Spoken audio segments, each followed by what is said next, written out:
আমিই মনে হয় একমাত্র মেয়ে যে 5 বছর রিলেশন করার পর নিজেই নিজের প্রিয়ন্সকে বিয়ে করতে অস্বীকার করলাম। আর এই 5টা বছর মন থেকে একজনকে ভালোবাসার সত্ত্বেও যখন সেই মানুষটাকে বিয়ে করতে অস্বীকার করলাম তখন নিজের ফ্যামিলির প্রত্যেকটা লোক ক্ষেপে উঠল। আমাকে তার সাথে বিয়ে দেওয়ার জন্য আমার ফ্যামিলি সবরকম কৌশল অবলম্বন করল। যখন দেখল আমাকে কোনোভাবেই তারা রাজি করাতে পারছে না তখন তারা আমাকে ইমোশনাল ব্ল্যাকমেইল করল। তাতেও যখন কাজ হলো না তখন তারা আমার সাথে সমস্ত সম্পর্ক বিচ্ছেদ করল। আমাকে বাসা থেকে বের হয়ে যেতে বাধ্য করল। মা, বাবা, ভাই বোন থাকার সত্ত্বেও আজ আমার কেউ নেই। আমি একা। লোকের কাছে নিজের পরিবারের পরিচয়টা দিতে পারি না। ফ্যামিলিতে সবাই থাকার পরও আমাকে বলতে হয় আমার কেউ নেই, আমি একা।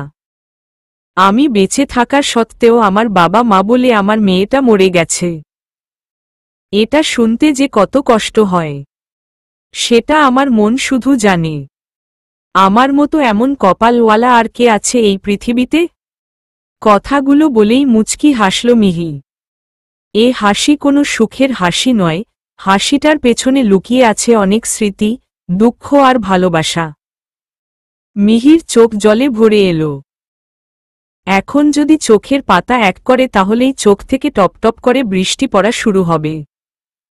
মিহি মাথা নিচের দিকে দিয়ে মাটির দিকে চেয়ে রইল। জেনি বুঝতে পারছে মিহির কষ্টটা। মিহি হাত দুটো মুঠো করে নিজের সাথে যুদ্ধ করছে।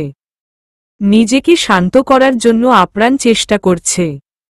মেয়েটার সোনার জীবন লোহায় পরিণত হল। জেনি মিহির মুঠো করা হাতের উপর হাত রেখে বলল, কুল, মানুষের দুঃখ সব সময় থাকে না, তোরও থাকবে না। তুই দেখবি একদিন তোর নিজেকে পৃথিবীর সেরা সুখী মানুষ মনে হবে। সো কুল। জেনির কথায় মিহি আবার মলিন হাসি দিয়ে বলল, আই আম ওকে। আমাকে এখন উঠতে হবে। বাসায় আমার মেয়ে একা, ও আমার অপেক্ষায় আছে। মিহির কথা শেষ করে উঠে দাঁড়াল। জেনি আবার মিহির হাত ধরল। মিহি পেছনে ফিরে জেনির দিকে তাকালে জেনি বলে, 2 মিনিট বসো, কিছুই তো কথা বললাম না। জেনির কথা শুনে মিহি আবার চেয়ার টেনে বসে বলে, কি বলবি বল, আমাকে যেতে হবে। আমার মেয়েটা আমার অপেক্ষায় বসে থাকবে, আমি না যাওয়া পর্যন্ত খাবে না। মিহির কথা শুনে জেনি বলল, তোর মেয়ে? এখনো যথেষ্ট সময় আছে, নিজেকে নিয়ে ভেবে দেখতে পারিস। ভাবার মতো টাইম আমার নেই। আর এখন নতুন করে কি ভাবব? যদি ভাবার হতো তাহলে তো আরো আগেই ভাবতাম। মাহমুদকে ফিরিয়ে দিতাম না, ওকে তো অনেক ভালোবাসতাম। যা হোক, এই টপিক নিয়ে আমি নতুন করে আলোচনা করতে চাইছি না। মিহির কথায় জেনি দীর্ঘ নিঃশ্বাস ছাড়ল। তারপর বলল, ওকে, তবে অনেকদিন পর তোর সাথে দেখা হয়ে আমার বেশ ভালো লাগছে। তা হঠাৎ এদিকে আসলি কি মনে করে? জবের জন্য ইন্টারভিউ দিয়ে আসলাম। এখানে? হুম। কোথায়? অন্তরাল স্কয়ার। ওয়াও, অন্তরাল স্কয়ার খুব নামকরা শপ। আমি কয়েকবার এখানে ট্রাই করেছিলাম, বাট পাইনি। তো তোর ইন্টারভিউ কেমন হলো? আর আগে যে জবটা করতি? আগেরটা স্যালারি খুবই কম। আমার মেয়ে বড় হচ্ছে, ওর খরচ বাড়ছে। এখন তো শেভিং করা উচিত। কয়েকদিন পর ওকে স্কুলে ভর্তি করতে হবে। তাই নিউ জব খুঁজছিলাম। তখন হঠাৎ এক কলিগ এটার কথা বলল। আর ইন্টারভিউ ভালো হয়েছে, জয়েনিং লেটার দিয়ে দিছে। 1 তারিখ জয়েন করতে হবে। কোনো পোস্টে? সেলার। হোয়াট? তুই সামান্য সেলারের কাজ করবি? তোর তো এর চেয়ে অনেক বেশি যোগ্যতা। আই থিংক তুই এর থেকে ভালো কিছু রিজার্ভ করিস। জেনির কথায় মিহি আবার হাসল। মিহির হাসিতে এবার জেনি বিরক্তিবোধ করল। জেনি বলল, আমি হাসার মতো কি বললাম? তেমন কিছু না। তবে আমার কেন জানি হাসি পেল। আসলে মানুষ চায় অনেক কিছু, সব কিছু কি একজন পায়? এবার জেনি ভ্রু কোঁচকাল। মিহি মুখে হাসি এনে বলল, মহান আল্লাহ তাআলা কাউকে নিরাশ করেন না। মানুষের সব চাওয়া তিনি পূরণ করেন, তবে তার জন্য পরিশ্রম করতে হবে, ধৈর্য ধারণ করতে হবে। আমিও একদিন মনের মতো কিছু পাব, তার জন্য আমি শূন্য থেকে নিজেকে ইমপ্রুভ করছি। তাছাড়া জবটা আমার দরকার, এই জবটা করে যে স্যালারি পাবো আমার জন্য যথেষ্ট, তাই নিচ্ছি। এবার একটা কথা বল, তুই কি এখানেই থাকিস? হুম। অন্তরাল স্কয়ারের উত্তর দিকে হেঁটে গেলে 5 মিনিটের পথ, ডাব্লিউ ফ্ল্যাটের 3 তলায়। আমাকে একটা হেল্প করতে পারবি? কী রকম হেল্প? এখানে আশেপাশে আমার একটা বাসার দরকার ছিল। আসলে আমার লাঞ্চে 1 ঘন্টা ব্রেক আছে। আমি এই সময়টা বাসায় গিয়ে আমার মেয়ের সাথে সময়টা কাটালাম, এতে আমার উপকার হবে। মেয়েকেও যথেষ্ট সময় দিতে পারবো, কাজটাও করতে পারব। আমার পাশের ফ্ল্যাটে দেয়ালে দেখলাম লিফলেট টানানো, 2টো রুম খালি আছে। বাসাটাও বেশ সুন্দর, হাইপাই রুম, অ্যাডজাস্ট বাথরুম। তবে ভাড়াটা মনে হয় একটু বেশি। প্রবলেম নেই, তোর কি এখন একটু সময় হবে? হুম, আমি তো এখন ফ্রি আছি। বাসায় যাচ্ছিলাম, মাঝখানে তোর সাথে দেখা হয়ে গেল। কেন, সময় থাকলে কি করবি? তোকে নিয়ে বাসাটা দেখে কথা বলতাম। আমি থাকি গাজীপুর। এখন গাজীপুর থেকে তো এখানে এসে কাজ করা পসিবল নয়। ঠিক আছে চল। মিহি আর জেনি দুজনেই উঠল। ফুটপাতের রাস্তা ধরে দুজনে হাঁটছে। দুজনেই চুপ। জেনি নীরবতা ভেঙে বলল, সেদিন আন্টির সঙ্গে দেখা হয়েছিল। জেনির কথা শুনে মিহি চমকে ওঠে। সে দাঁড়িয়ে যায়। মিহিকে দাঁড়াতে দেখে জেনিও দাঁড়ায়। মিহি জেনির দিকে চেয়ে বলে, আম্মু কেমন আছে? তোর কথা আমাকে জিজ্ঞেস করছিল। তুই কেমন আছিস? কোথায় আছিস? কিন্তু তোর সাথে তো আমার যোগাযোগ ছিল না, তাই আন্টিকে কোনো ইনফরমেশন দিতে পারিনি। আন্টি তো খুব কান্না করে দিয়েছিল। জেনির কথা শুনে মিহির কলিজায় ব্যথা লাগল। কত সুখের দিন ছেড়ে চলে এসেছে সে। কতই না আনন্দের ছিল সেই দিনগুলো। কে জানত তার জীবনে এমন একটা দিন আসবে। মিহিকে চুপ থাকতে দেখে জেনি বলল, তুই কিন্তু নিজের বাসায় ফিরে যেতে পারিস। আন্টি আঙ্কেল তোকে এখনো মিস করে, তোকে খুব ভালোবাসে। তুই কিন্তু আবার একটা সুন্দর জীবন পেতে পারিস। ফিরে যা নিজের বাবা মায়ের কাছে। জেনির কথায় মিহি একটা দীর্ঘ নিঃশ্বাস ফেলে বলল, জানিস, আমার মেয়েটা খুব কিউট। আমাকে দেখলেই মাম্মাম বলে কোলে ঝাঁপিয়ে পড়ে আমার গলা জড়িয়ে ধরে, মুখে একের পর এক চুমু খায়। ময়না পাখির মতো মধুর কণ্ঠে কথা বলে। তার মুখে যেন পৃথিবীর সমস্ত মায়া। সারাদিনের ক্লান্তির পর যখন ওর মুখটা দেখি, নিমিষে আমার সমস্ত ক্লান্তি দূর হয়ে যায়। ওকে বুকে নিলে আমার সমস্ত পৃথিবীটা সুখে সুখে খেলা করে। ওর চেয়ে দামি আমার কাছে আর কিছুই নেই। তুই যদি ওর সাথে একবার কথা বলিস, তুই নিজেও পাগল হয়ে যাবি। তোর ইচ্ছে করবে ওকে বুকে নিয়ে কয়েক জনম পার করে দিতে। আমারও তাই ইচ্ছে করে। আমি অনেক সুখে আছি রে। আমি পৃথিবীর সমস্ত মানুষ ছাড়তে পারলেও আমার মেয়েকে ছাড়তে পারব না। মিহির কথা শুনে জেনি আর কিছুই বলল না। জেনি খুব ভালো করেই জানে মিহিকে বুঝানোর সাধ্য তার নেই, তাই অযথা বলে লাভ নেই। কিছুক্ষণ হাঁটার পর তারা তাদের গন্তব্যে পৌঁছায়। মিহি জেনিকে নিয়ে বাসাটা দেখে। বাসাটা সত্যি সুন্দর, কিন্তু ভাড়াটা অনেকটা বেশি। তবে রুমে সব রকম ফার্নিচার আছে। আগের ভাড়াটেরা সব রেখে গেছে, তাই কষ্ট করে গাজীপুর থেকে এখানে ফার্নিচার আনতে হবে না। মিহি মালিকের সাথে কথা বলে বাসাটা কনফার্ম করে ফেলে। তাছাড়া আশেপাশে সে কিছু চিনেও না। বাসা খালি আছে এমন ইনফরমেশনও তার কাছে নেই। তাই আপাতত এটা নেওয়া যাক। পরবর্তীতে যদি কম টাকায় কোনো বাসা পাওয়া যায় তখন বাসা না হয় চেঞ্জ করে নিবে। বাসার সবকিছু কমপ্লিট করে মিহি জেমিকে নিয়ে বাসা থেকে বের হয়ে আসে। রাস্তায় দুজনেই হাঁটছে। দুজনেই কিছু সময়ের জন্য চুপ হয়ে গেল। নীরবতা ভেঙ্গে মিহি বলে, তোর কি খবর? কিভাবে আছিস? বিয়ে করেছিস? নাকি এখনো আগের মতোই আছিস? না, বিয়ে করেছি। মেয়ে হয়ে জন্ম নিয়েছি। চাইলেও নিজের মতো থাকা যায় না। ওয়াও, ভালো করেছিস। তা আদনান ভাইয়া কেমন আছে? মিহির কথা শুনে জেমির মুখটা কালো হয়ে যায়। জেমি মাটির দিকে তাকিয়ে বলে, আমি আদনানকে বিয়ে করিনি। জেমির কথায় মিহি বেশ অবাক হয়। মিহি বলে, তাহলে কাকে বিয়ে করেছিস?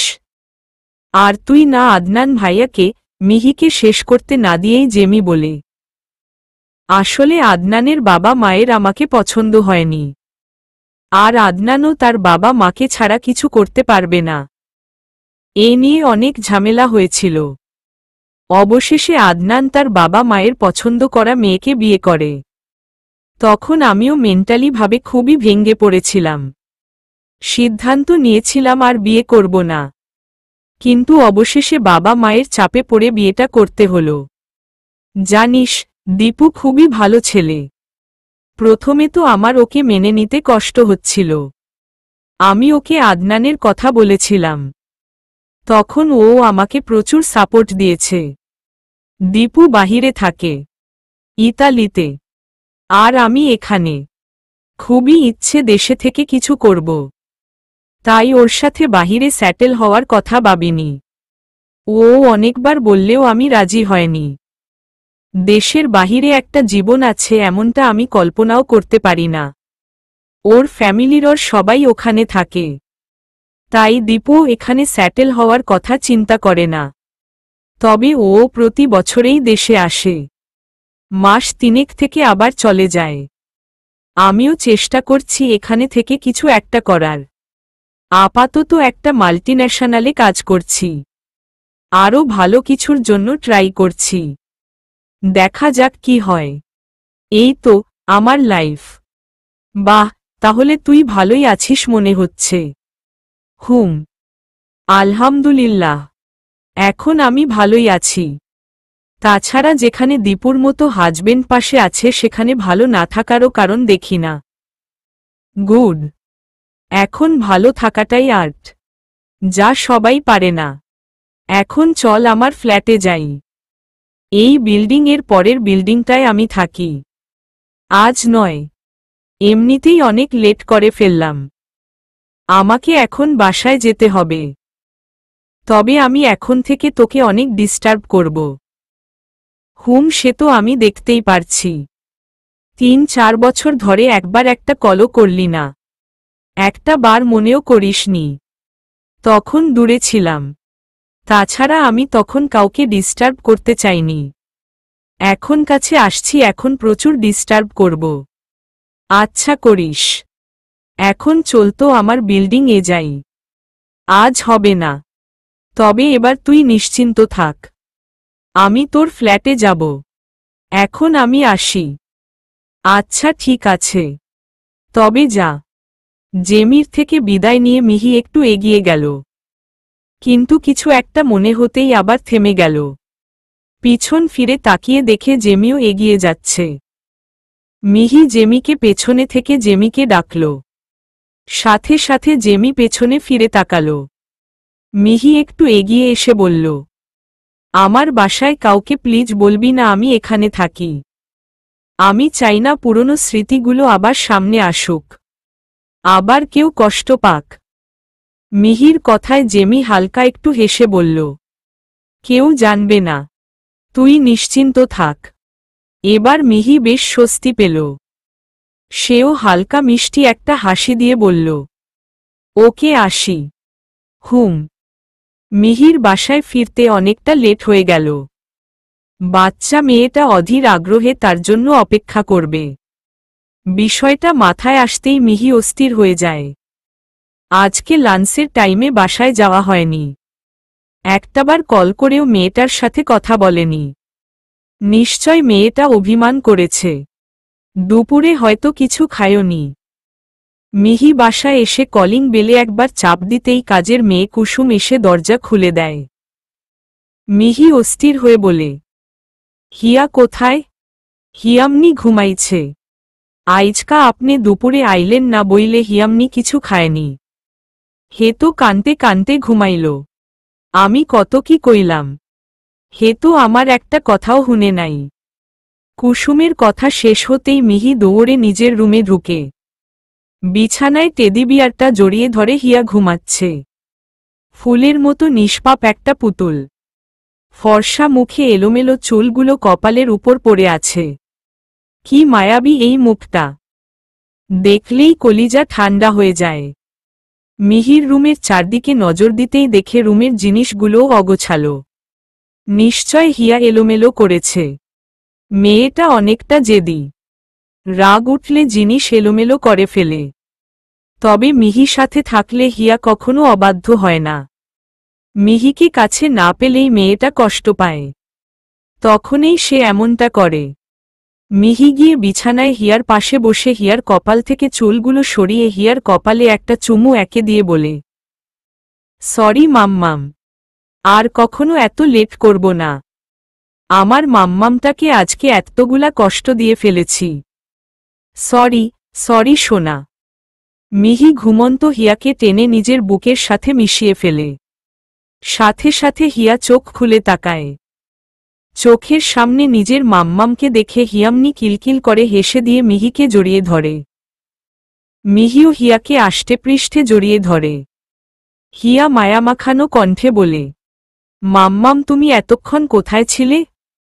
জানো আমি তোমাকে কত মিস করছিলাম। তোমার জন্য আমার কত কান্না আসছিল। মেয়ের কথা শুনে মিহির চোখ জলে ভরে ওঠে। মিহির আবারও হিয়ার কপালে চুমু এঁকে দিয়ে বলে, সরি আমার সোনাটা। মাম্মামের আজকে কাজ ছিল তাই তো আসতে লেট হয়ে গেল। তুমি দুপুরে খাওনি কেন? তুমি আসনি তাই আমি খাইনি। জানো না তুমি না খাইয়ে দিলে আমার খেতে ইচ্ছে করে না। মাম্মামের খুব ইম্পর্ট্যান্ট কাজ ছিল তো সোনা। তুমি এমন করলে মাম্মামের কষ্ট হয় জানো না তুমি? নেক্সট টাইম আমি যদি কখনো আসতে না পারি তাহলে তুমি আন্টির হাতে খেয়ে নিবা। মনে থাকবে? মিহির কথায় হিয়া মাথা নাড়িয়ে সায় দিলে মিহি বলে, গুড। এই তো আমার সোনাটা। বলে মিহি আবারও হিয়ার কপালে চুমু খায়। মিহি বলে, চলো এখন খাবে। ইস, মুখটা ছোট হয়ে গেছে আমার বাবুইটার। মিহি হিয়াকে কোলে করে নিয়ে যায় ডাইনিংয়ে। মিহি নিজ হাতে হিয়াকে খাইয়ে দেয়। হিয়াও বাধ্য মেয়ের মতো খেয়ে নেয়। নতুন বাসায় সবকিছু গুছিয়ে নিতে সময় লাগেনি মিহির। বাড়িওয়ালা এবং প্রিয় বান্ধবীর সহায়তায় মিহি সবকিছু গুছিয়ে নিয়েছে। যদিও নতুন বাসায় তেমন কিছুই আনেনি সে। শুধু কাপড় চোপড় আর কিছু নিত্য প্রয়োজনীয় জিনিস এনেছে। মিহির ভয় ছিল একদম নতুন একটা জায়গায় হিয়া মানিয়ে নিতে পারবে কিনা সেটা নিয়ে। কিন্তু এখানে আসার পর হিয়ার কোনো রকম প্রবলেম হয়নি। বরং সে আগের মতোই নরমাল। হিয়ার এমন বিহেভে মিহি বেশ শান্তি পেল। এর জন্যই মিহির এখনো বেঁচে থাকা। এর জন্যই এত সংগ্রাম। এই একটা মেয়ের জন্যই নিজের ফ্যামিলি ছেড়ে এত দূরে চলে আসা। তবে এত কিছুর পরও মিহির মনে সামান্যতম কষ্ট নেই। বরং শান্তি আছে, সুখ আছে। হিয়ার মুখটা চোখের সামনে ভেসে উঠতেই মিহির সমস্ত দুঃখ কষ্ট ধুয়ে মুছে চলে যায়। জেমি হিয়াকে দেখে মুগ্ধ হয়। সত্যি মেয়েটা অসাধারণ, মায়াবী, ঠিক যেন একটা পুতুলের মতো। তোতাপাখির মতো কথা বলে, কণ্ঠে মায়া জড়ানো। তার সদ্য ফুটন্ত আদো আদো কথায় মন প্রাণ মাতাল হয়ে যায়। কোনো মানুষের পক্ষে এর থেকে মুখ ফিরিয়ে নেওয়া সম্ভব নয়। মিহিও পারেনি। এমন ফুটফুটে একটা বাচ্চাকে যে কোনো মানুষের সবসময় কাছে পেতে ইচ্ছে করবে ওকে বুকে নিয়ে আগলে রাখি। জেমিও খুব লোভ লাগছে, হিয়াকে বুকে জড়িয়ে আদর করার লোভ। জেমি সোফায় বসে আছে, তার একপাশে হিয়া খেলা করছে, আর একটু দূরেই দাঁড়িয়ে হিয়ার দিকে তাকিয়ে আছে মিহি। জেমি মিহির দিকে তাকিয়ে বলে, একটা কথা বলি তোকে? হ্যাঁ বল। আমি একটু হিয়াকে কোলে নিতে চাই। কোলে নিবি এটা বলার কি আছে? কোলে নিবি নে। আসলে তুই কি মনে করিস তাই আগে তোকে বললাম। মনে করার কি আছে, নেয়। জেমি এগিয়ে গিয়ে হিয়াকে কোলে তুলে নেয়। হিয়াকে কোলে নিয়ে জেমি হিয়ার মুখে একের পর এক চুমু খেতে থাকে। আর হিয়া একদম কাদা মাটির মতো জেমির কোলে লেপ্টে থাকে। মিহি আজ জয়েন করেছে অফিসে, একদম নতুন সে। সব কিছু অচেনা, অজানা। চারপাশে লোকজনের অভাব নেই, কিন্তু এত লোকের ভিড়ে একটা মুখও চেনা লাগছে না মিহির। তবে সে একটুকুও নার্ভাস নয়। কিভাবে নিজেকে সামলে নিতে হয় খুব ভালো করেই জানে মিহি। অল্পতে ভেঙ্গে পড়ার মতো মেয়েও না সে, বা অল্প আঘাতে তার মনও খারাপ হয় না এখন। মন খারাপ হতে বিশেষ কারণের প্রয়োজন হয়, তবে তার মুখে হাসি আসার জন্য অল্প কারণেই যথেষ্ট। হিয়া কাছে আসলেই যেন মিহির দুনিয়া জুড়ে আলোয় আলোয় খেলা শুরু করে। এক রাজ্যের হাসি মুখে এসে জড়ো হয়। মিহি হিয়াকে বুকে জড়িয়ে পৃথিবীর সমস্ত দুঃখ কষ্ট ভুলে যায়। ম্যানেজার মিহিকে সব সেলারের সাথে পরিচয় করিয়ে দেয়। শপটা বেশ বড়, 11 তলা বিশিষ্ট শপ। মিহি 6 ফ্লোরে কাজ করবে। এক ফ্লোরে অনেক সেলার কাজ করে, ছেলে মেয়ে কম্বাইন। সবাই খুব ভালো। মিহির সাথে সবাই নরমাল বিহেভ করেছে। সবার সাথে বন্ধুত্ব করতে বেশি সময় লাগেনি মিহির। শপে প্রচুর কাজ, দাঁড়িয়ে থাকার 2 মিনিটও সময় নেই। তবে মিহির চোখ একটা জায়গায় বারবার আটকে যাচ্ছে। একটা খুব স্মার্ট ছেলে শপের একপাশে দাঁড়িয়ে তার দিকে কেমন ড্যাবড্যাব করে তাকিয়ে আছে। শপে আসার পর থেকেই দেখছে এই ছেলেটা তাকে ফলো করছে। প্রথমে মিহির মনে হয়েছিল হয়তো সে ভুল ভাবছে, কিন্তু না, সে ঠিক ভাবছে। ছেলেটা তার দিকেই তাকিয়ে আছে। তবে এতে মিহি একটুকুও নার্ভাস হয়নি, বরং রিল্যাক্সে কাজ করে যাচ্ছে। ছেলেটা বেশ কিছুক্ষণ যাবৎ মিহিকে ফলো করল। তারপর মিহির সাথে আলাপ করতে তার দিকে এগিয়ে গেল। ছেলেটাকে এগিয়ে আসতে দেখে মিহি স্থির হয়ে দাঁড়াল। তার মনটা হঠাৎ করে টিপটিপ করতে শুরু করল। কি অদ্ভুত, মনটা হঠাৎ এমন করছে কেন? মিহি নিজের মনকে শান্ত করার জন্য জোরে জোরে কয়েকবার নিঃশ্বাস নিল। এতে খুব সহজেই মন শান্ত হয়ে গেল। মন খারাপ বা হঠাৎ করে অস্থির হয়ে গেলে মনকে শান্ত করার উপায় হল জোরে জোরে নিঃশ্বাস নেওয়া বা কিছুক্ষণ হাঁটা। হাঁটলেও মন শান্ত হয়। মিহি আবার কাজে মন দিল। সে রিল্যাক্সে কম্পিউটারে কাজ করতে লাগল। ছেলেটা এগিয়ে এসে মিহির পাশাপাশি দাঁড়িয়ে বলল, এক্সকিউজ মি ম্যাম। ছেলেটার কথা শুনে মিহি জাস্ট একবার মাথা তুলে তাকিয়ে দেখে আবার কম্পিউটারের দিকে নজর দিল। মিহির রিয়েকশন দেখে বোঝা যাচ্ছে এই ছেলেটার প্রতি তার কোনো রকম ইন্টারেস্ট নেই। এই ছেলেটা একজন কাস্টমার হতে পারে এমনটাও সে ভাবছে না। সাধারণত শপে কোনো লোক আসলেই সেলাররা নম্রতা, বিনয়ের সাথে এগিয়ে এসে জিজ্ঞেস করে, বলুন স্যার বা ম্যাম আপনার কি লাগবে? কিন্তু এই ছেলেটার ব্যাপারে তেমন কিছুই হলো না মিহির। ছেলেটা অবাক হয়ে জিজ্ঞেস করল, আমি তো এখানের একজন কাস্টমার হতে পারি, আপনি আমার বিষয়ে তেমন ইন্টারেস্ট নন কেন? আমার তো আপনার হেল্পেরও প্রয়োজন হতে পারে, তাই না? এবার মিহি মাথা তুলে তাকাল।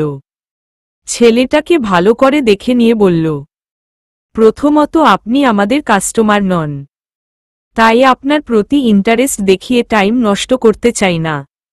মিহির কথায় ছেলেটা বেশ অবাক, বলতে গেলে অবাকের শেষ সীমানায় পৌঁছে গেছে। তার চোখে মুখে একরকম কৌতূহল। মিহি সেই চোখে একবার তাকিয়েই বুঝে ফেলেছে কি বলতে চায় সেই চোখ। মিহি শান্ত গলায় বলল, এত অবাক হওয়ার তো কিছু নেই। আপনিও জানেন আপনি এখানে কিছু কিনতে আসেননি।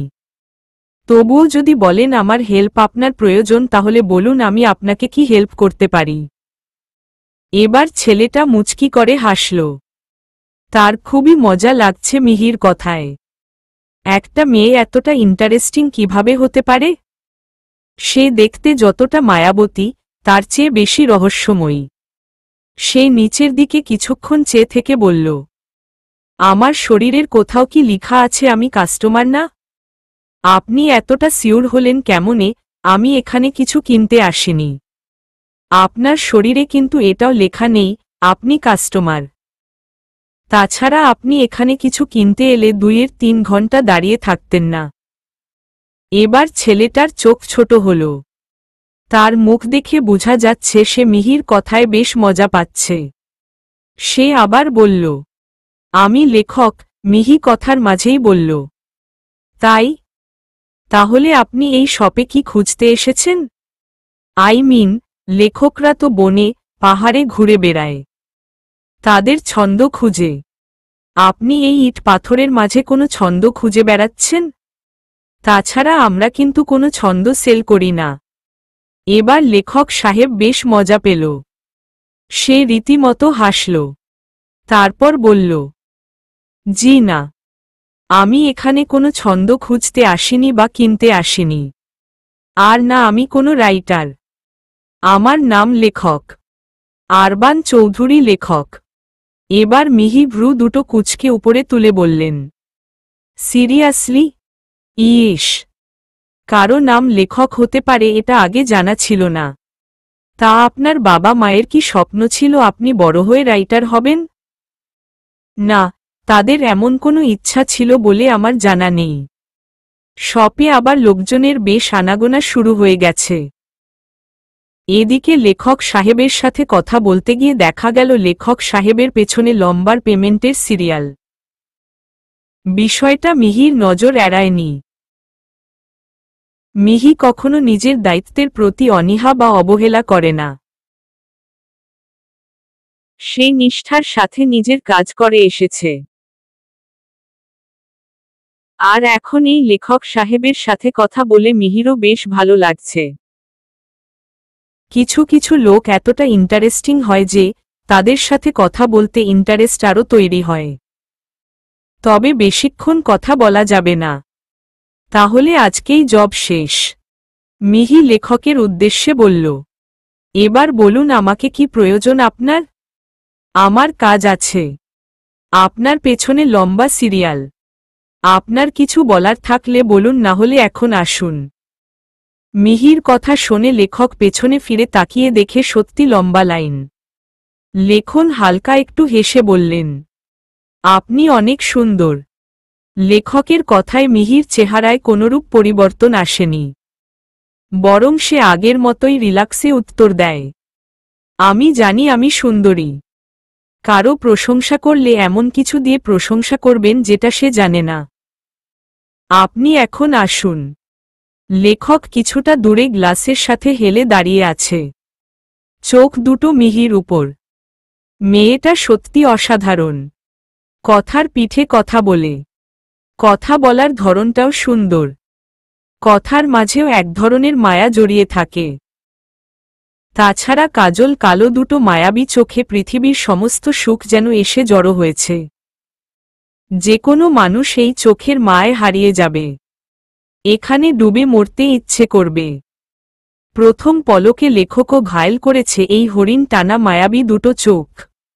কোনো মেয়ে এতটা আকর্ষণীয় হতে পারে লেখকের জানা নেই।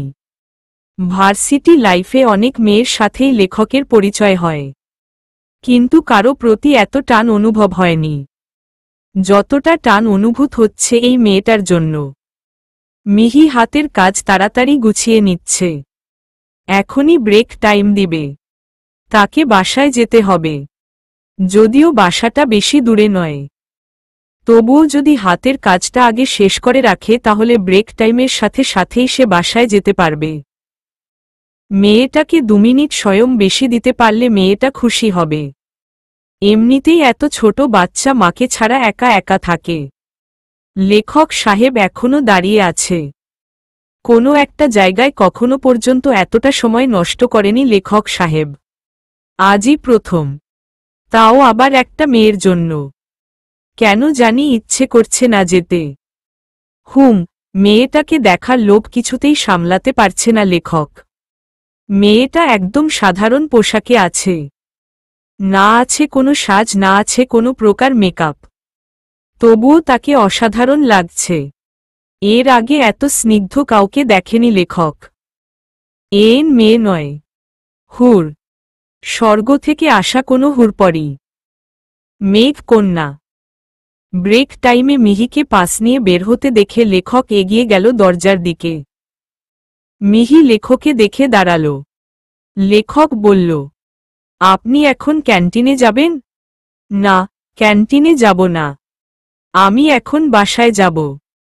আপনার হাতে কি একটু সময় হবে আমার জন্য? কেন বলুন তো? 1 কাপ কফি খাওয়ার ইচ্ছে ছিল আপনার সাথে, সাথে একটু আলাপ করতাম, আপনার সম্পর্কে জানতাম। আপনার নামটাও তো জানলাম না। লেখকের কথায় মিহি একটুও বিচলিত হল না। সে নরম কণ্ঠে বলল, সরি, আমাকে বাসায় যেতে হবে, এখন সময় হবে না। মিহি হাঁটল। লেখকও মিহির পেছনে গেল। মিহি দেখল লিফট এখন 9 তলায়। সে বাটন স্পেস করে লিফটের জন্য অপেক্ষা করছে। মিহির পেছনে লেখকও দাঁড়িয়ে আছে। লেখক আবার বলল, বাসায় একদিন না গেলে কি বেশি প্রবলেম হবে? বা 10 মিনিট লেট করে গেলে? লেখকের দিকে মিহি তীক্ষ্ণ দৃষ্টিতে তাকিয়ে বলল, আপনার বয়স কত? এবার লেখক নার্ভাস হল। হুটহাট করে কেউ এভাবে বয়স জিজ্ঞেস করে লেখকের জানা ছিল না। লেখক একটা হাসি দিয়ে নিচের দিকে তাকাল। তারপর বলল, আমার বয়স জেনে কি করবেন? কিছু করব না, তবে আমি যদি ভুল না করি তাহলে আপনার বয়স 30+ হবে।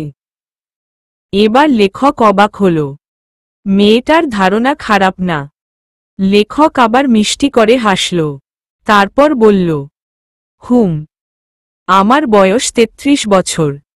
আপনাকে কি এখন 20 বছরের ছেলেদের মতো পাগলামি করা মানায়?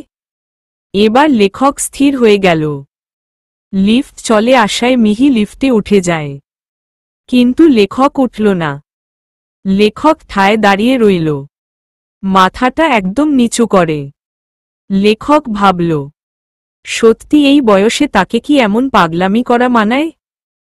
যখন প্রেম বা মেয়েদের পেছনে ঘোরার বয়স ছিল তখন সে নিজের কেরিয়ার, নিজেকে নিয়ে বিজি ছিল। আর এখন এই বয়সে এসে একটা মেয়ের প্রেমে পড়ে গেল? বিষয়টা সত্যি অদ্ভুত। লিফটের কাছেই লেখক দাঁড়িয়ে রইল। তার কিছুতেই মন মানছে না। মেয়েটাকে দেখার পর থেকেই তার কেমন জানি লাগছে। অদ্ভুত ভালো লাগাও কাজ করছে।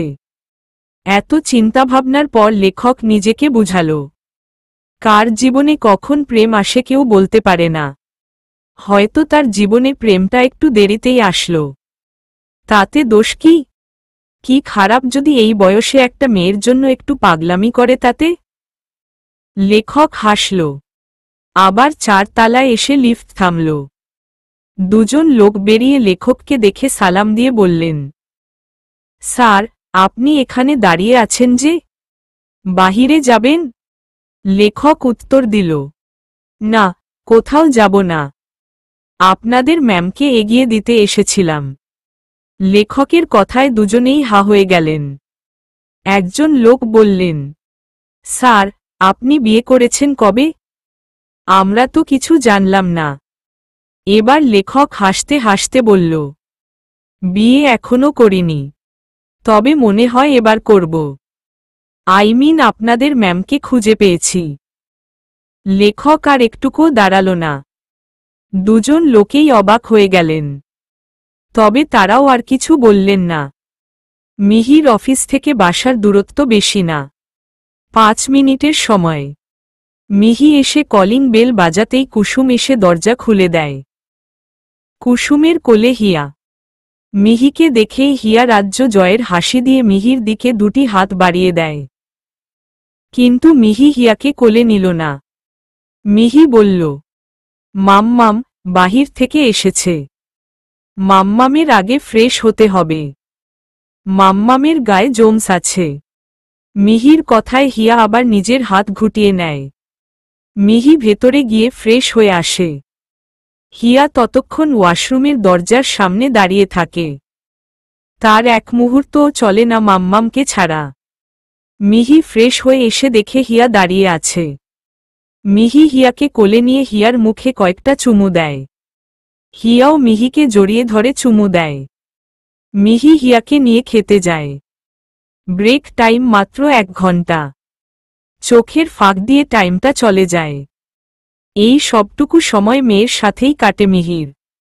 তারপর হিয়াকে ঘুম পাড়িয়ে মিহি আবার অফিসে চলে আসে। লেখকের আজকে কাজে মন বসছে না। কেমন অস্থির অস্থির লাগছে। শরীরটাও ম্যাজমেজ করছে। লেখক ভাবল বাসায় গিয়ে ফ্রেশ হয়ে একটা লম্বা ঘুম দিবে। লেখক যেই অফিস থেকে বের হতে যাবে তখন আরাফ রহমান রুমে ঢুকলেন। আরাফ রহমান বললেন, এতক্ষণ তুই কোথায় ছিলি?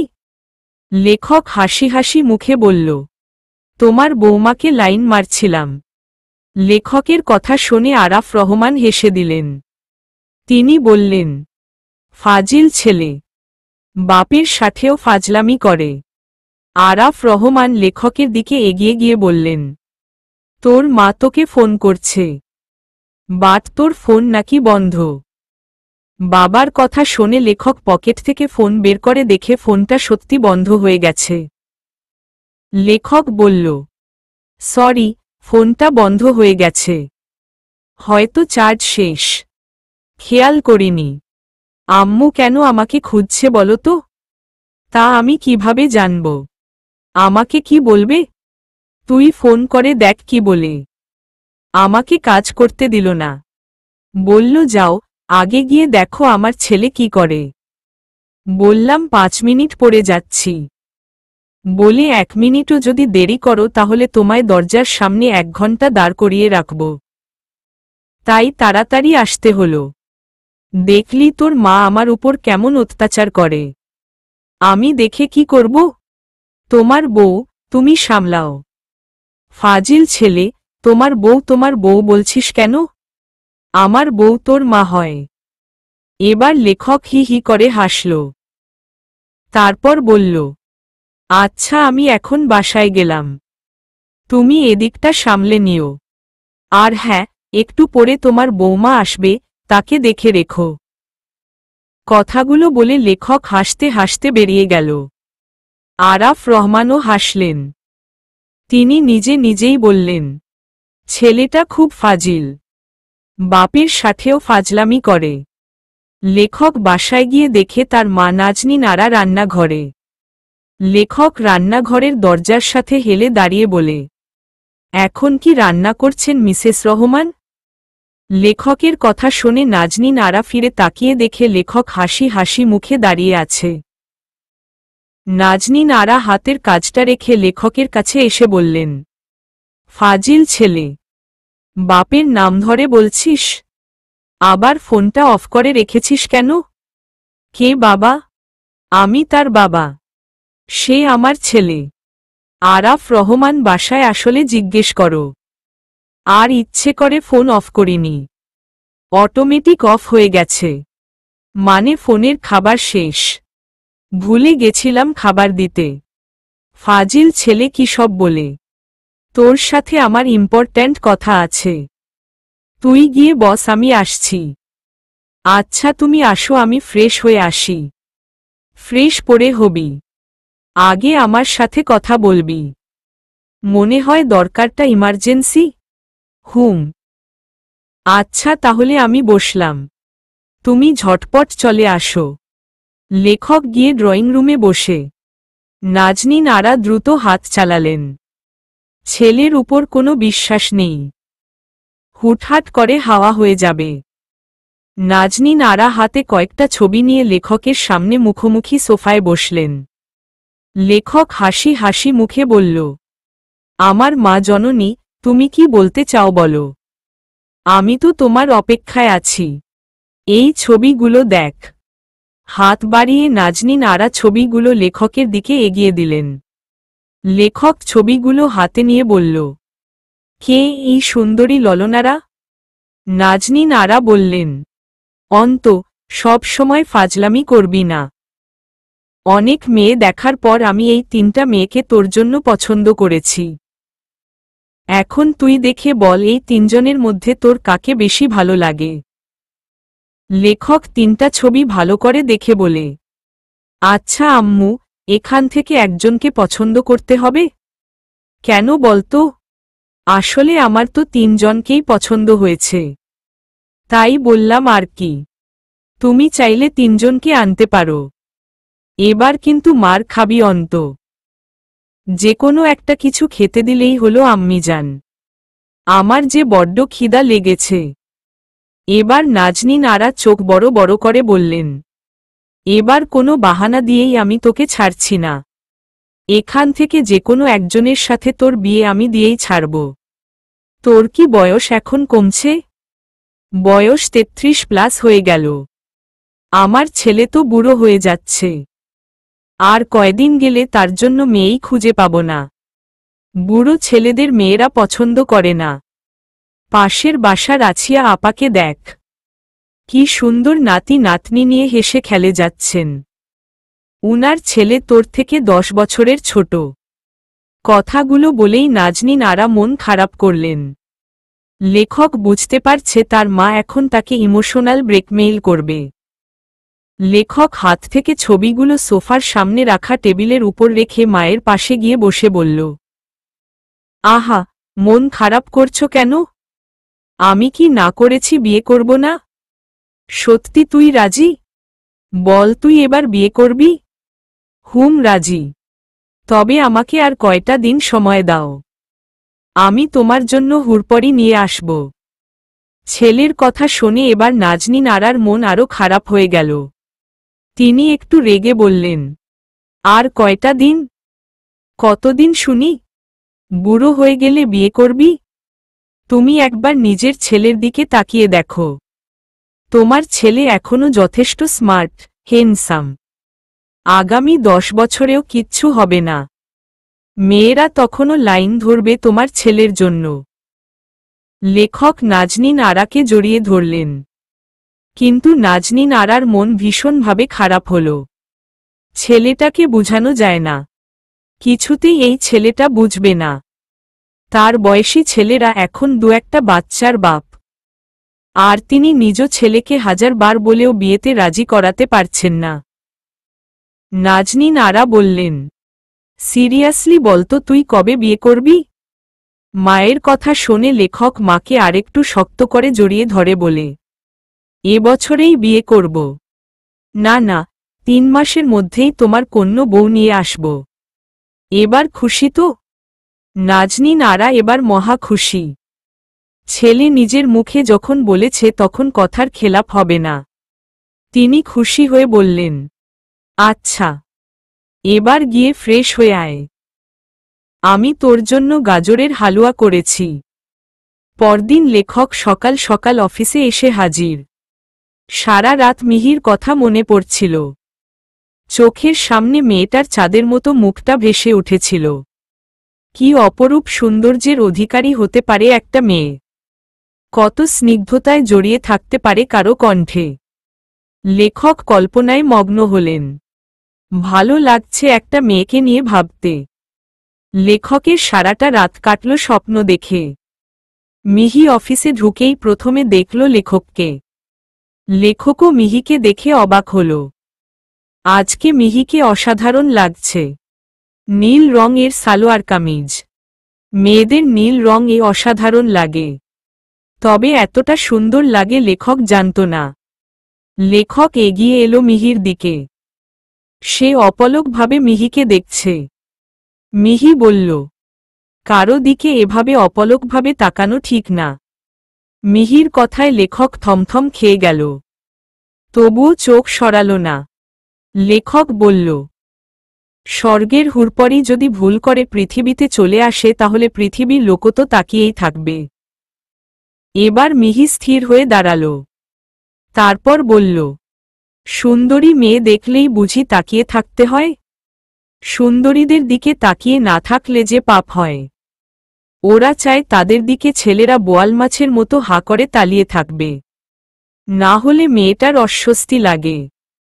মিহি বলার মতো কিছু পেল না, তবে বুঝতে পারল ছেলেটা অসম্ভব ধরনের ফাজিল। মিহি টপিক চেঞ্জ করে নরম গলায় বলল, আমাকে দেখা হয়ে থাকলে আপনি এখন আসুন, আমার কাজ আছে, কাস্টমার আসতেছে, আপনার সাথে একটু কথা ছিল। যদি এই বান্দার উপর একটু অনুগ্রহ করতেন খুব উপকার হতো। সরি, আমার সময় হবে না। এবার লেখক গালে হাত দিয়ে গ্লাসে হেলান দিয়ে দাঁড়িয়ে বলল, আপনি কিন্তু সত্য খুব সুন্দর, কিন্তু আজকে ভয়ঙ্কর সুন্দর লাগছে। Thank you. ওয়েলকাম। মিহি কাজ করছে, লেখক দাঁড়িয়েই আছে। কিছুক্ষণ পর মিহি বলল, আপনার কি কোনো কাজ নেই? আগে কোনো কাজ ছিল না, এখন থেকে একটা জব পেয়েছি। এক সুন্দরী মেয়েকে পাহারা দেওয়া। মিহি লাজুক হেসে মাথা নাড়াল। লেখক কিছুক্ষণ চুপ থেকে বলল, আচ্ছা, আপনি এতটা মিষ্টি করে কিভাবে হাসেন বলুন তো? কারো হাসিও এত মিষ্টি হয় আগে জানতাম না। মিহি কম্পিউটারে টাইপ করছিল। লেখকের কথা শুনে মিহি বলল, আপনি এত ফাজিল কিভাবে হলেন বলুন তো? আমিও জানতাম না একটা লোক কিভাবে এত ফাজিল হয়। ইস, এতক্ষণ একটা সুন্দরী মেয়ের সামনে দাঁড়িয়ে আছি। আপনি আমার একটু প্রশংসাও তো করতে পারতেন। যেমন ধরুন, আপনি এতটা মিষ্টি হলেন কিভাবে? তাহলে কথাটা কত স্মার্ট হতো। ফাজিল বললেন, এটা কি স্মার্ট ওয়ার্ড হলো? আপনার কোনো দিক দিয়ে মনে হলো আপনাকে মিষ্টি বলা যায়? আপনি তো আসল ফাজিল লোক। এবার লেখক সোজা হয়ে দাঁড়াল।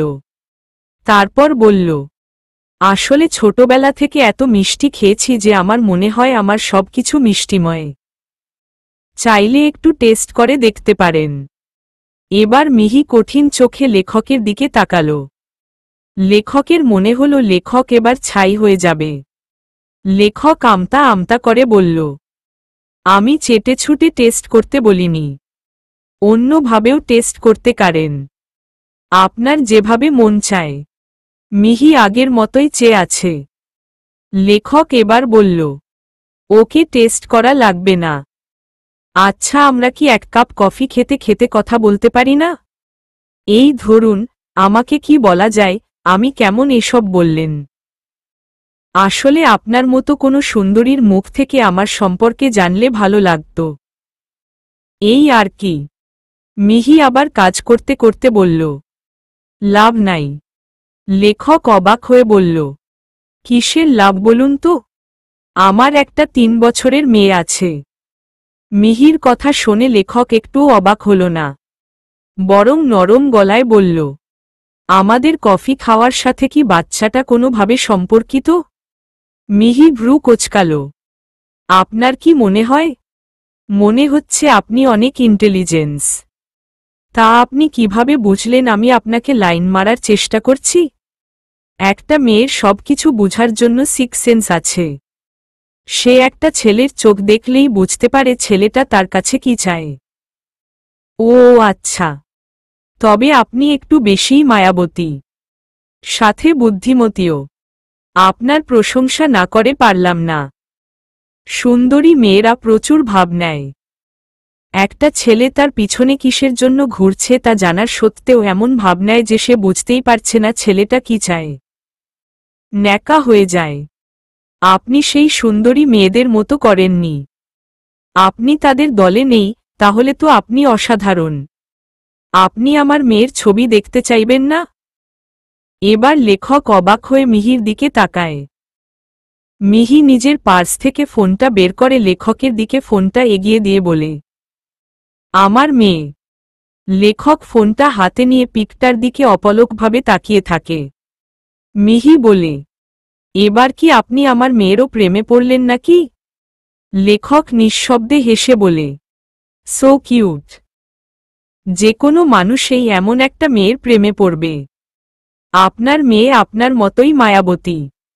মিহি হাসল, কিন্তু কিছু বলল না। সে ফোনটা আবার পার্সে রেখে কাজে লেগে গেল। লেখক নীরবে কিছুক্ষণ দাঁড়িয়ে থেকে চলে আসতে নিয়ে আবার দাঁড়িয়ে গেল।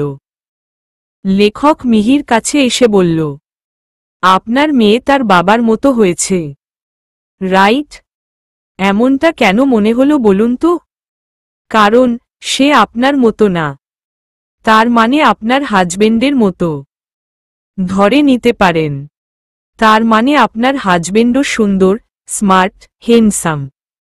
মিহি মাথা তুলে গ্লাসের উপর হাতে ভর দিয়ে দাঁড়িয়ে বলল, আমার হাজবেন্ডকে নিয়ে আপনাকে এত চিন্তা করতে হবে না। তবে সুন্দরী মেয়েদের হাজবেন্ড সুন্দর হওয়া উচিত না। মিহি অবাক হয়ে বলল, কেন? তাহলে মেয়েরা বেশি অহংকারী হয়ে যায়। আপনি এখন আসুন।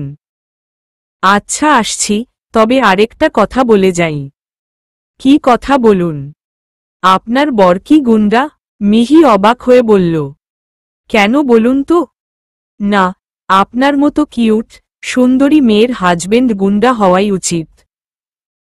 তার উপর আরও একটা ছোট অ্যাঞ্জেল। তাহলে লোকে ভয় লাইন মারতে আসত না।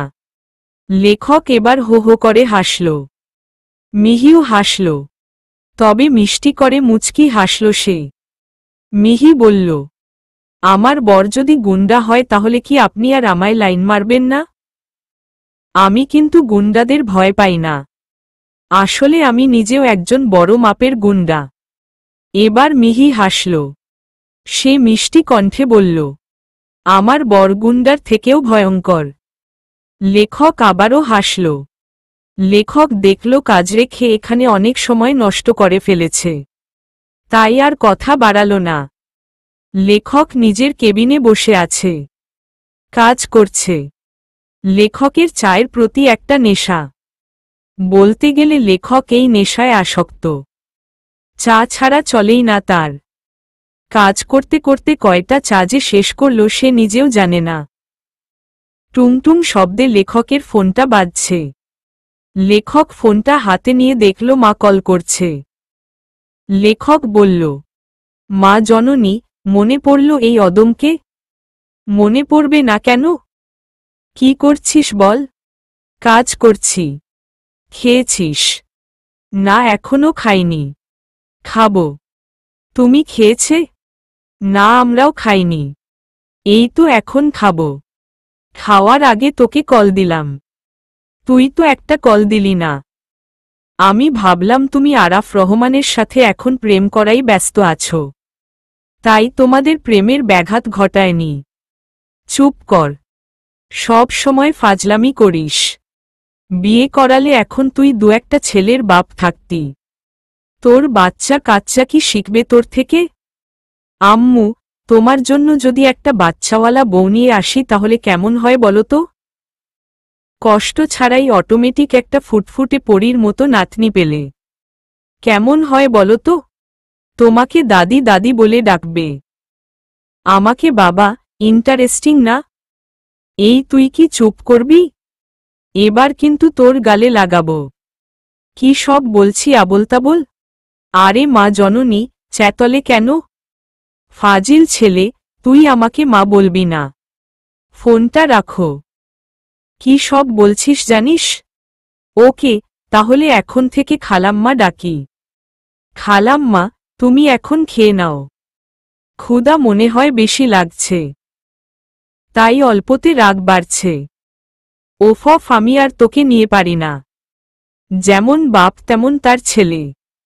নাজনীন আরা ফোন কাটলেন। ছেলেটা একদম বেশি ফাজিল। কি সব কথা বলে? বাচ্চাওয়ালা মেয়ে বিয়ে করবে, রেডিমেড নাতনি পাব। ফাজিল কোথাকার। সামনে থাকলে থাপ্পড় মেরে মুখ বাঁকিয়ে দিতাম। নাজনীন আরা একা একা কথা বলতে বলতে ড্রয়িং রুমে গেলেন। আরাফ রহমান ড্রয়িং রুমে বসেছিলেন। তিনি দেখলেন নাজনীন আরা রেগে আছেন। তিনি বললেন, কি ব্যাপার, তুমি এমন রেগে আছো কেন? রেগে থাকব না? তোমার ছেলে কি সব বলে জানো বাচ্চাওয়ালা বউ আনবে? আরাফ রহমান হো হো করে হেসে দিলেন। নাজনীন আরা এবার আরো রেগে গেলেন। তিনি বললেন, হাসছ কেন? হাসির মতো কি বলছি আমি? তুমি অন্তর কথা শুনে রাগ হচ্ছ? রাগ হব না, কথাটা শুনতে খারাপ দেখায়। ও কিন্তু কাঠি কথাই বলেছে, বাচ্চা সহ বউ। বিষয়টা কিন্তু খারাপ না। তুমি একটু ঠান্ডা মাথায় চিন্তা করো। তুমি বউও পেলে, নাতনিও পেলে, আমিও দাদু হয়ে গেলাম। আরাফ রহমান হাসতে লাগলেন। নাজনীন আরা রেগে বললেন, যেমন ছেলে তেমন বাপ। হিয়া কল করেছিল। মিহি বেশ কিছুক্ষণ হিয়ার সাথে কথা বলল। এখন অদ্ভুত রকম ভালো লাগা কাজ করছে। মুখটা হাসি হাসি, যদিও হাসার মতো কোনো কথাই বলেনি। হঠাৎ কারো কথায় মিহি সামনে তাকাল। লেখক সামনে দাঁড়িয়ে আছে। মিহি লেখকের কথা খেয়াল করেনি, শুধু শব্দটা কানে এসেছিল। লেখক বলল, হাসছেন যে, কিছু হয়েছে? হাসার জন্য কি কোনো কারণ লাগে? লাগে না। না, হাসার জন্য মনটা ফ্রেশ থাকাই তো যথেষ্ট। মন যদি ফ্রেশ থাকে তাহলে কারণ ছাড়াই হাসা যায়। তা আপনি ঘুরে ফিরে আমার কাছেই কেন আসেন বলুন তো? এটার উত্তরটা কি এখনই লাগবে? না, পরে দিলেও চলবে। তাহলে পরেই বলি। এখন একটা কথা বলুন তো, আপনার প্রিয় রং কি? কেন? আমার প্রিয় রং দিয়ে কি করবেন? শার্ট বানিয়ে পরব। ও আচ্ছা, শার্ট বানানোর জন্য কি আমার পছন্দের রংটাই লাগবে? আমার উপর যদি আপনার দয়া হয় তাহলে আপনি আমাকে আপনার প্রিয় কালারে একটা শার্ট গিফট করতে পারেন। মিহি হাসল। তারপর বলল, আমার বর জানলে আপনার হাত পা গুড়িয়ে দিবে। তারপর কি আপনি আমার সেবা করবেন? মিহি চোখ বড় বড় করে লেখকের দিকে তাকাল। লেখক আবার বলল, তোমার মতো সুন্দরীর সেবা পাওয়ার জন্য আমি বিছানায় পড়ে থাকতে রাজি। মিহি কথা বাড়াল না, মাথা ঝাঁকিয়ে হাসল। ভালোই তো, সুযোগ বুঝে তুমিও বলা হচ্ছে। ফাজিল একটা। লেখক নিজের ডেস্কে যাওয়ার জন্য পা বাড়াল। কিছুক্ষণ গিয়ে আবার ফিরে আসল। মিহি লেখকের দিকে তাকাল না। লেখক মিহির দিকে ঝুঁকে গিয়ে বলল, আচ্ছা বাচ্চা আছে ভালো কথা। হাজবেন্ড থাকাটা কি খুব জরুরি ছিল? মানে বাচ্চা তো আমারও পছন্দ। এবার মিহি অদ্ভুত চোখে লেখকের দিকে তাকাল। লেখক এই চাহনিতেই ভস্ম হয়ে গেল। লেখক চুপ। মিহিও চুপচাপ কাজ করছে। লেখক বলল, আমার কথা কি কিছু ভাবা যায় না? মিহি মাথা না তুলেই বলল, আমার হাজবেন্ডকে যদি বলি তাহলে আপনার একটা হাড়ও আস্ত থাকবে না। আপনার আমার প্রতি একটুকুও মায়া হবে না? এবার মিহি চোখ তুলে তাকিয়ে বলল, আপনি এখন আসুন। কাস্টমার পেছনে সিরিয়াল করেছে। লেখক পেছনে থাকিয়ে দেখে বলল, ঠিক আছে, কাজ করুন। তবে সময় পেলে আমাকে নিয়ে চিন্তা করবেন। লেখক ঘড়ি দেখল। এখন মিহির ব্রেক টাইম। তার মানে সে এখন লাঞ্চ করবে। লেখক ভাবল মিহির জন্য অপেক্ষা করা যাক। একসাথে লাঞ্চ করবে। লেখক একপাশে অপেক্ষা করতে লাগল।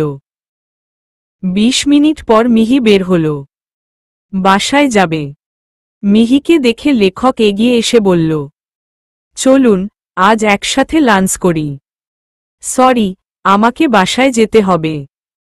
আমার মেয়ে এই সময়টা আমার অপেক্ষায় থাকে।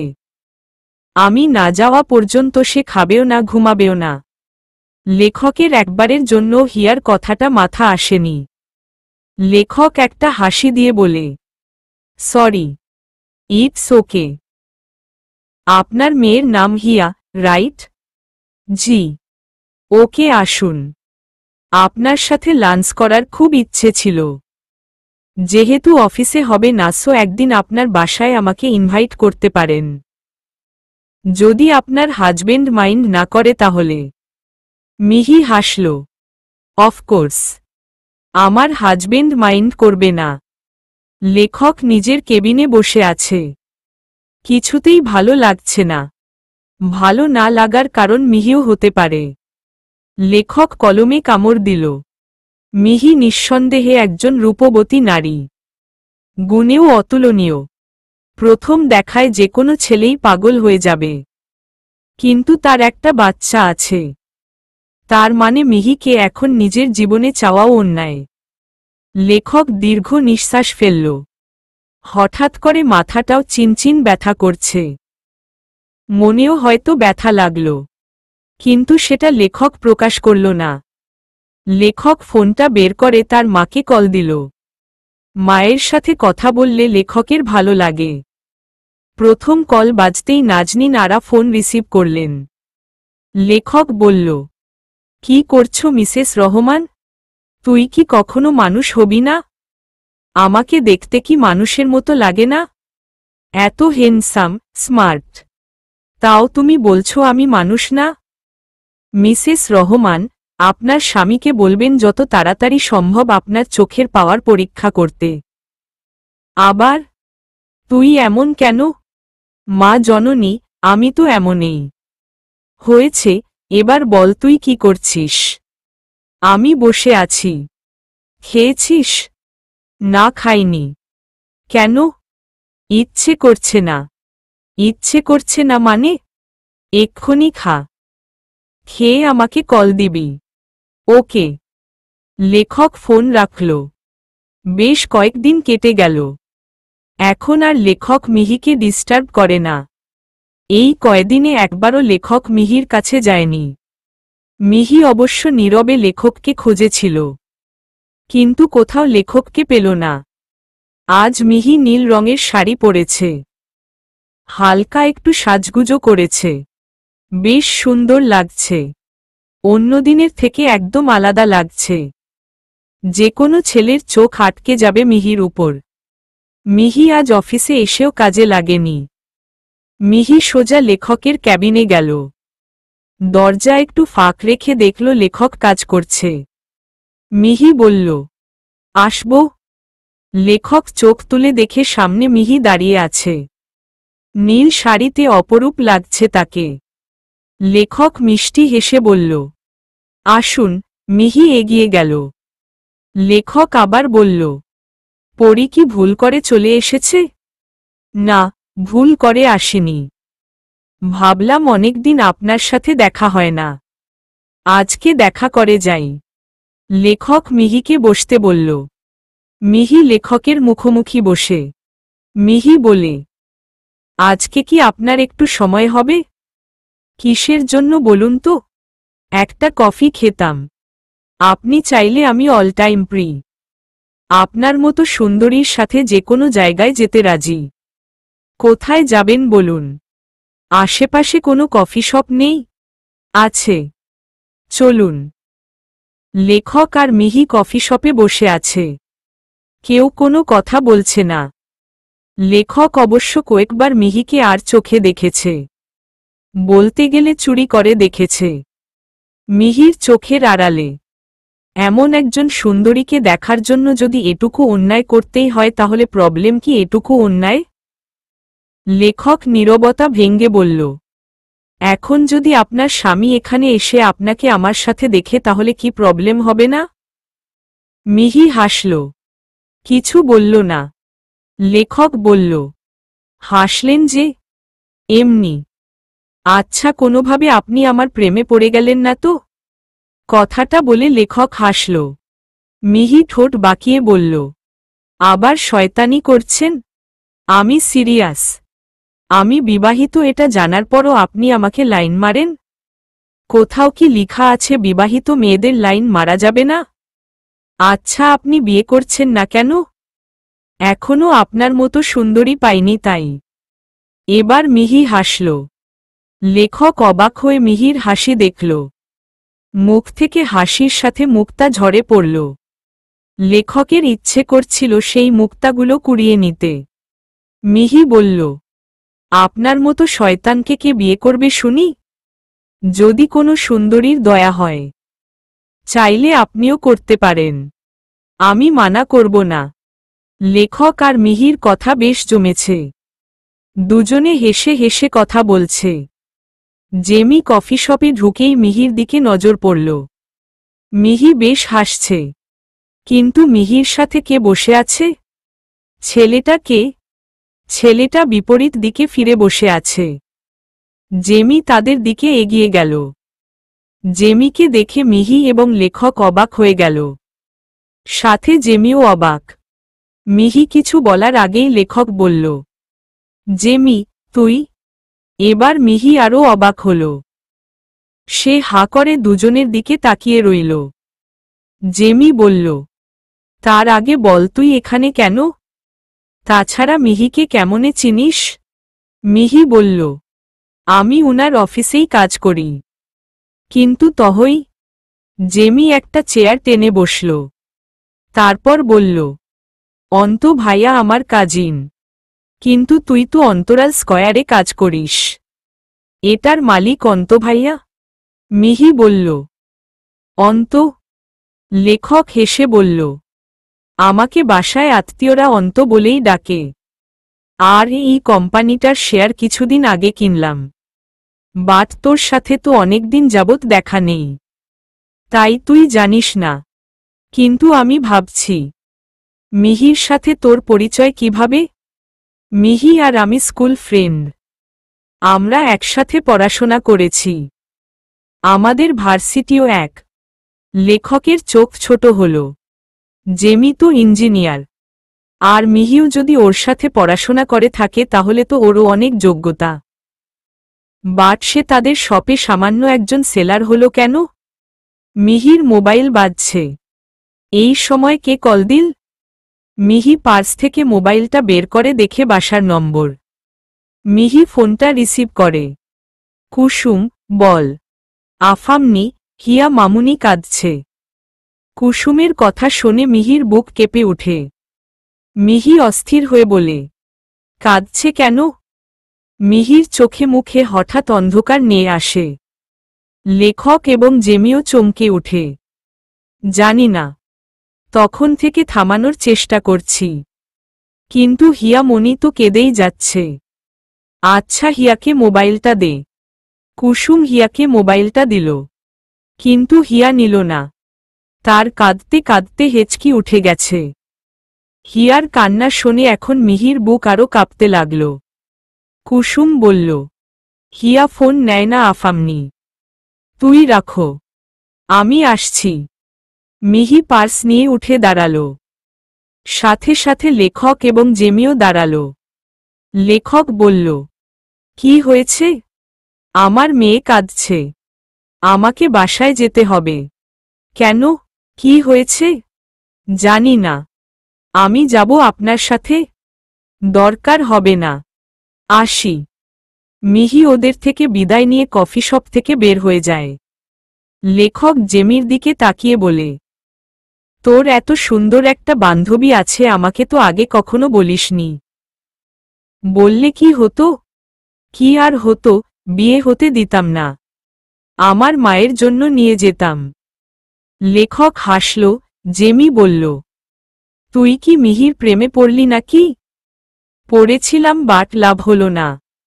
ওর তো বিয়ে হয়ে গেছে, একটা বাচ্চাও আছে। জেমি বলল, বাচ্চা আছে ঠিক, তবে বিয়ে হয়নি। এবার লেখক অবাক হয়ে গেল। বিয়ে হয়নি মানে? আর বিয়ে না হলে বাচ্চা এলো কোথায় থেকে? কাউকে জন্ম দিলেই মা হওয়া যায়? নয়তো মা হওয়া যায় না? লেখকের চোখ গোল হল। তার চোখে হাজার রকমের প্রশ্ন।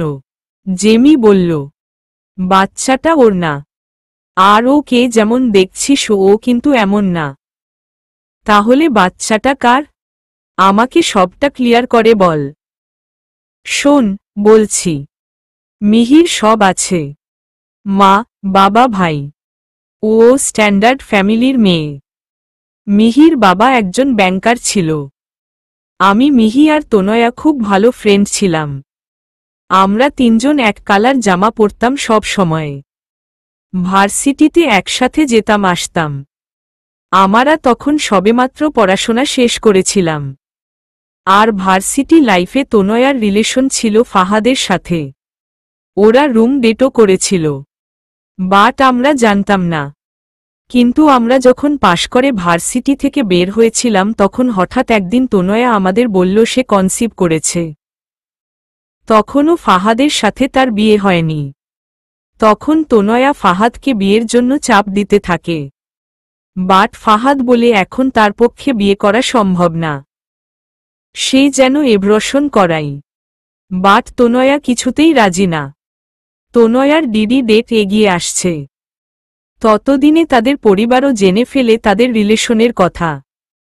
স্পেশালি তনয়ার ফ্যামিলি। তারাও বাচ্চাটা নষ্ট করতে বলে। কিন্তু তোনাকে কেউ বুঝাতে পারে না। অবশেষে তোনাকে তার পরিবার ত্যাগ করে। বাড়ি থেকে বের করে দেয়। অন্যদিকে ফাহাদও দেশের বাইরে চলে যায়। তনয়ার পাশে কেউ ছিল না। তনয়া থাকার কোনো জায়গাও ছিল না। তখন মিহি তোনাকে তার বাসায় নিয়ে যায়। সেখানেও অনেক ঝামেলা। মিহির পরিবারের লোকজনেরও খারাপ লাগতে থাকে। কিন্তু মিহির মুখের দিকে তাকিয়ে কিছু বলতেও পারে না। অবশেষে তনয়ার ডিডি ডেট আসে। তোনাকে হাসপাতালে অ্যাডমিট করাই। কিন্তু দুঃখের বিষয়, সেদিন তনয়া বাচ্চাটার জন্ম দিতে গিয়ে মারা যায়। কিন্তু তার শেষ স্মৃতি হিসাবে রেখে গিয়েছিল একটা সুন্দর, পরীর মতো মেয়ে। সেই ছোট্ট পরী টাইহিয়া। এখন মিহির মেয়ে। তা না হয় বুঝলাম, কিন্তু মিহি একা থাকে কেন? তার পরিবার? সেদিন তনয়ার বাচ্চাটা কোলে নিয়েছিল মিহি। তনয়ার মৃত্যুতে মিহি আঘাত পেয়েছিল। মিহির বাবা বলেছিল বাচ্চাটাকে অনাথ আশ্রমে রেখে আসতে। বাট মিহি দেয়নি। সে নিজেই বাচ্চাটাকে বড় করতে লাগল। তখন হলো আরও বিপত্তি।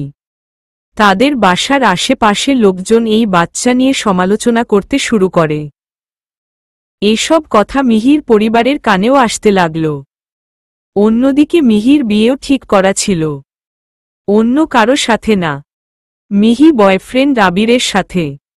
এবার লেখক একটা ধাক্কা খেল। সে একটু নড়েচড়ে বসল। লেখক হালকা গলায় বলল, বয়ফ্রেন্ড? হুম, বয়ফ্রেন্ড। আবির আর মিহির রিলেশন ছিল ভার্সিটিতে যাওয়ার প্রথম থেকে। 4 বছর রিলেশন করার পর পারিবারিকভাবেই তাদের বিয়েটা ঠিক হয়। দুই পরিবার মেনে নিয়েছিল। আবিরেরও ততদিনে জব হয়ে যায়। আর মিহিরও ইচ্ছে ছিল সেও জব করবে, দেন বিয়ে করবে। কিন্তু তার আগেই তাদের দুজনের মাঝে চলে এলো হিয়া। আবির মিহিকে বলেছিল বাচ্চাটা আশ্রমে দিয়ে দিতে। আর বাচ্চার সমস্ত খরচ আবির বহন করবে। কিন্তু মিহিকে কে বুঝাবে? সে এত সুন্দর একটা বাচ্চাকে অনাথ আশ্রমে দিবে না। মিহি তখন বাচ্চাটাকে নিজের বলে পরিচয় দিতে শুরু করে। এ নিয়ে মিহির আর আবিরের মধ্যে তুমুল ঝগড়া। আবির তখন বলে বাচ্চা সহ মিহিকে তার ফ্যামিলি মেনে নিবে না। মিহিও আবিরকে না করে দেয়। তখন সমাজের লোকজন তাকে নিয়ে আরও সমালোচনা করতে শুরু করে। তখন আবিরের পরিবারও বিষয়টা জেনে যায়। আবিরের ফ্যামিলি কিছুতেই বাচ্চা সহ মিহিকে মেনে নিল না। আর এদিকে মিহিও বাচ্চাটাকে ছাড়বে না। তখন বাধ্য হয়ে আবির বিয়েটা ক্যান্সেল করে। কারণ আবিরের কাছে তার ফ্যামিলির গুরুত্ব অনেক বেশি। তখন মিহির পরিবারের সবাই ক্ষেপে যায়। তারাও মিহির প্রতি অসন্তুষ্ট প্রকাশ করে। দেন মিহির বাবা মিহিকে বলে হয়তো বাচ্চাটাকে ছাড়তে হবে, নয়তো তার ফ্যামিলিকে ছাড়তে হবে। কারণ মিহির বড় ভাই ছিল, ছোট একটা বোনও ছিল। তাদেরও ভবিষ্যৎ আছে। বিয়ে না হওয়ার সত্ত্বেও একটা মেয়ের বাচ্চা আছে এটা শোনার পর কোনো ফ্যামিলি তাদের সাথে আত্মীয়তা করতে আসতো না। কিন্তু মিহি তখন বাচ্চাটার নেশায় এতই বিভোর ছিল যে সে নিজের ফ্যামিলিকেও ছাড়তে রাজি, কিন্তু বাচ্চাটাকে না। তাই সে বাচ্চাটাকে কোলে নিয়ে বাসা থেকে বের হয়ে আসে। জেমি দীর্ঘ নিঃশ্বাস ফেলল। লেখক স্তব্ধ হয়ে গেল। তবে লাস্ট পর্যায়ে এসে লেখকের মুখে হাসি ফুটল। সে যেন আশার আলো দেখতে পেল। মনে হচ্ছে আল্লাহ নিজে থেকে একটা সুযোগ দিয়েছে তাকে মিহিকে আপন করে নেওয়ার। লেখক বলল, মেয়েটা জীবনে অনেক কষ্ট করেছে। প্রিয়জনকে হারানোর মতো কষ্টও সে পেয়েছে। আর না। কি করবি তুই? মিহির বাসা চিনিস তুই? হুম, কেন? আমাকে নিয়ে যা মিহির বাসায়। দরকার আছে। এখন? হুম। আচ্ছা চল। জেমি লেখককে নিয়ে মিহির বাসায় রওনা দেয়। মিহি এসে হিয়াকে কাঁদতে দেখেছিল। হিয়ার কান্না মিহির গহীন থেকে গহীনে আঘাত হেনেছিল। মিহি দৌড়ে এসে হিয়াকে বুকের মধ্যে জড়িয়ে নেয়। মিহিকে কাছে পেয়ে হিয়াও শান্ত হয়ে যায়। হিয়া আর মিহি খেলনা নিয়ে খেলা করছে। এমন সময় কলিং বেল বাজতে থাকে। মিহি বেশ অবাক হয়, কারণ এই সময় বাসায় কেউ আসার কথা নয়। মিহি কুসুমকে বলে, দেখতো কে এসেছে। কুসুম গিয়ে দরজা খুলে দেখে জেমি দাঁড়িয়ে আছে, সাথে একটা ছেলে। কুসুম জোরে বলে, আফামনি, জেমি আফা আইছে। সাথে জানি আরেকজন কে আইছে। মিহি অবাক হয়ে বলে, আরেকজন কে? আমি তো চিনি না। আচ্ছা আসতে বল। মিহি খেলা রেখে উঠে দাঁড়ায়। লেখক আর জেমি দুজনে রুমে প্রবেশ করে। লেখককে দেখে মিহি এবার অবাক। মিহি বলে, আপনি আমার বাসায়? বলেছিলাম না একদিন আসবো চা খেতে। দাওয়াত ছাড়াই চলে এলাম। লেখক খেয়াল করল হিয়া খেলা করছে। লেখক কোনো কথা না বলে হিয়ার পাশে গিয়ে বসে নিজের পকেট থেকে চকলেট বের করে হিয়ার সামনে ধরে। হিয়া একবার চকলেটের দিকে, একবার লেখকের দিকে তাকিয়ে আবার মিহির দিকে তাকায়। মিহি চোখ দিয়ে ইশারা করলে হিয়া চকলেটগুলো নেয়। লেখক বলে, তোমার নাম কি? হিয়া আধো আধো কণ্ঠে বলে, আমার নাম হিয়া, তোমার নাম কি? হিয়ার কথা শুনে লেখক হেসে দেয়। লেখক হিয়াকে কোলে তুলে নিয়ে বলে, আমার নাম লেখক। আমি তোমাকে মাম্মাম বলে ডাকব। কেমন? লেখকের কথায় হিয়া কিল কিল করে হেসে বলে, আমার মাম্মাম আছে। আমি চুটু। আমি জানি তো। তুমি আমার চুটু মাম্মান কেমন? লেখক হিয়ার গালে চুমু খায়। আচ্ছা, আমি তোমাকে কি বলে ডাকব? হিয়ার কথা শুনে লেখক একটা হাসি দিয়ে মিহির দিকে তাকায়। মিহি তার দিকেই চেয়েছিল। তারপর লেখক যা বলল তার জন্য মিহি মোটেও প্রস্তুত ছিল না। লেখক বলল, তুমি আমাকে পাপা ডাকবা। আমি তোমার পাপা। লেখকের কথায় মিহি হা হয়ে যায়। জেমি মিষ্টি করে হাসে। জেমির হাসি শুনে মিহি জেমির দিকে তাকালে জেমি চোখ বন্ধ করে মিহিকে আশ্বাস দেয়। মিহি চলচল চোখে লেখকের দিকে তাকালে লেখক বলে, এই যে ম্যাডাম, আমি একজন ভালো বাবা হতে পারবো, ঠিক আছে? আর আপনার মেয়েও আমার মতো ভালো রেডিমেড বাবা পাবে।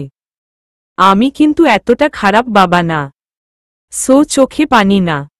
মিহি এবার মিষ্টি করে হেসে মাথা নিচু করে ফেলে। লেখক হিয়াকে কোলে নিয়ে তার মাকে কল করে। নাজনীন আরা ফোন রিসিভ করলে লেখক বলে, এই যে আমার মা জননী, তাড়াতাড়ি বরণ ঢালা সাজাও। আপনার বউ এবং নাতনি নিয়ে আসতেছি। কথাটা বলে লেখক হাসল, সাথে মিহি এবং জেমিও। সমাপ্ত।